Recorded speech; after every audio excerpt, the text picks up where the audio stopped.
What if everything you believed about your own unhappiness was wrong? What if your past, your traumas, the way you were raised, what if none of it is actually the reason you're stuck? That's the brutally liberating premise of The Courage to Be Disliked. The book argues we aren't products of our past causes. Instead, we are defined by our present goals. This is the psychology of Alfred Adler, a contemporary of Freud who broke away completely. Where Freud saw us as damaged by past events, Adler saw us as architects of our own lives, using our past as raw material to build the identity we've chosen. He suggests that we subconsciously invent goals for our unhappiness. Perhaps staying anxious means you never have to face the risk of failure. Perhaps clinging to a past hurt justifies not trusting anyone new. It's a radical idea. You are not broken. You are simply choosing a lifestyle that, for some reason, feels safe. And if you chose it, you have the power to choose something else. So how do you make a new choice? It starts with a concept called the separation of tasks. Imagine your life is a cluttered room. You can't move freely because you're carrying everyone else's baggage. Adler says, put it down. Differentiating what is your task from what is someone else's task is the key to all interpersonal freedom. If someone dislikes you, whose task is that? It's theirs. Your task is to live authentically. If you're constantly worried about how others perceive you, you are trying to do their task for them. This is impossible, and it's the source of immense suffering. True freedom begins the moment you stop seeking recognition. It's not about being aggressive or unlikable.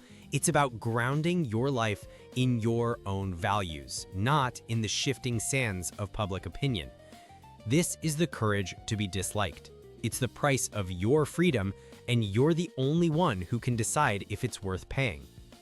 Once you're no longer living for approval, your relationships fundamentally change. You stop seeing life as a competition, a vertical hierarchy of people to impress or look down on. Instead, you can build horizontal relationships where you see everyone, from your boss to a stranger, as a fellow human being. You are different, but you are equal. In this view, you don't praise or scold people because that's a vertical judgment. You offer encouragement and gratitude. Your sense of self-worth no longer comes from what others think of you, but from a deep internal feeling of contribution. You begin to ask, what can I give to my community? Not what can I get from them? This feeling of being useful, of being a part of something larger than yourself, is what Adler calls community feeling. And he believed it was the ultimate goal of life and the only true source of happiness.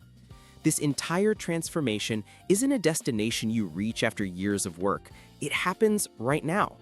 The book argues that life isn't a line we travel from birth to death, frantically trying to get somewhere. Life is a series of moments, like a dance. And if you are dancing your best right now, in this moment, your life is complete. Forget the past. It has no power over you. Don't worry about the future. It doesn't exist yet. Focus entirely on what you can do in this present moment. Deny the power of trauma, separate your tasks, see others as comrades, contribute. It all happens now. The courage to be disliked is ultimately the courage to live a simple life, free from the weight of expectation and the ghosts of the past. It's the courage to decide right here and right now that you are going to be happy.